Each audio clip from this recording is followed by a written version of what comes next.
نحمده ونصلي ونسلم على رسول الكريم اما بعد بسم الله الرحمن الرحيم شهر رمضان الذي انزل فيه القرآن وقال النبي صلى الله عليه وسلم من ذرعه القيء فلا قضاء عليه ومن استقاء فعليه القضاء او كما قال عليه الصلاة والسلام۔ واجب الاحترام محترم ساتھیو عزیز بھائیو، میں آج آپ کے سامنے وہ مسئلہ بیان کرنا چاہتا ہوں کہ جس مسئلے کے متعلق اکثر مسلمان ہمارے تشویش کا شکار ہیں، اور اس مسئلے میں الجھن ان کو ہوتی ہے کہ آخر اس مسئلے کا حل کیا ہے۔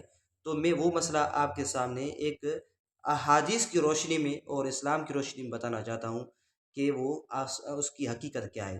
مسئلہ یہ ہے کہ آج کل عام طور پر لوگ یہی سمجھتے ہیں کہ الٹی کرنے سے، قے کرنے سے، وومٹ کرنے سے روزہ ٹوٹ جاتا ہے، حالانکہ ایسی کوئی بھی بات نہیں ہے۔ بات سمجھنے کی کوشش کرنی چاہیے، وہ یہ کہ دیکھو قے کرنے کی کتنی صورتیں ہیں، الٹی کرنے کی کتنی صورتیں ہیں۔ ایک تو یہ ہوتا ہے کہ جان بوجھ کر کوئی آدمی الٹی کرتا ہے، اور دوسری صورت یہ ہے کہ جان بوجھ کر اس الٹی کو جو آ رہی ہے اس کو واپس لوٹائے، اور تیسری صورت یہ ہے کہ خود بخود الٹی آ جائے، قے آ جائے، وومٹ آ جائے۔ تو یہ تین صورتیں ہیں۔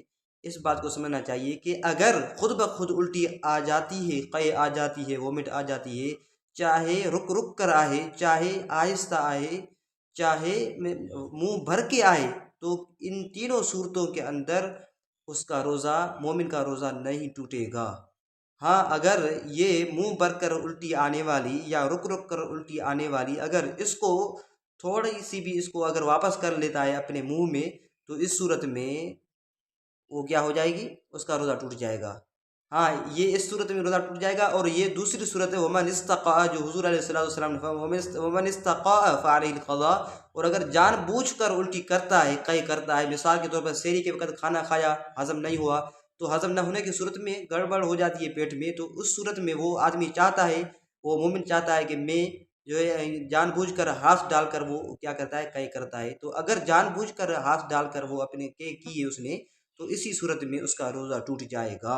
ہاں، باقی ومن ذرعہ القی فلا قضاء علیہ، اگر الٹی خود بخود آ جاتی ہے، وہ چاہے اتنی پریشر کے ساتھ آئے، اتنی تیز آئے کہ اس کو روک بھی نہ سکے آدمی، تو کتنی بھی آ جائے، تو اسی صورت میں روزہ نہیں ٹوٹے گا۔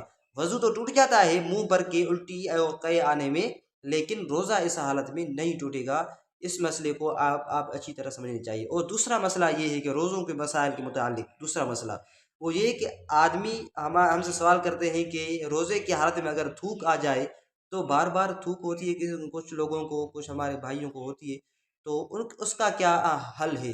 تو اس سے روزہ ٹوٹ جائے گا؟ اس کے تھوک کے اگلنے سے روزہ ٹوٹے گا یا نہیں ٹوٹے گا؟ تو اس کے متعلق بھی میں آپ کو بتانا چاہوں کہ اگر تھوک آ جائے، کہ زیادہ تھوک آنے سے آپ کو پہلے تو یہ کرنا چاہیے کہ کیا آپ کو تھوک بار پھینک دے۔ اگر بار بار آپ کو تنگ کر رہی ہے، تو اسی صورت میں اگر اگل لیں تو پھر بھی کوئی حرج نہیں، آپ کا روزہ نہیں ٹوٹے گا۔ تھوک اگلنے سے آپ کا روزہ بھی نہیں ٹوٹے گا۔ اسی طرح سے تیسرا مسئلہ جو لوگوں میں مشہور ہے، وہ یہ کہ اگر آدمی روزے کی حالت میں سرما پہن لے گا، تو اسی صورت میں بھی روزہ ٹوٹ جائے گا۔ ایسی کوئی بات نہیں ہے۔ وہ یہ دلیل دیتے ہیں کہ بھائی سرما پہننے سے جو ہے نا اس کا اثر جو ہے اس کے دماغ کے اندر چلا جائے گا مسامات کے ذریعے، تو اس وجہ سے روزہ ٹوٹ جائے گا۔ ایسی بات نہیں ہے۔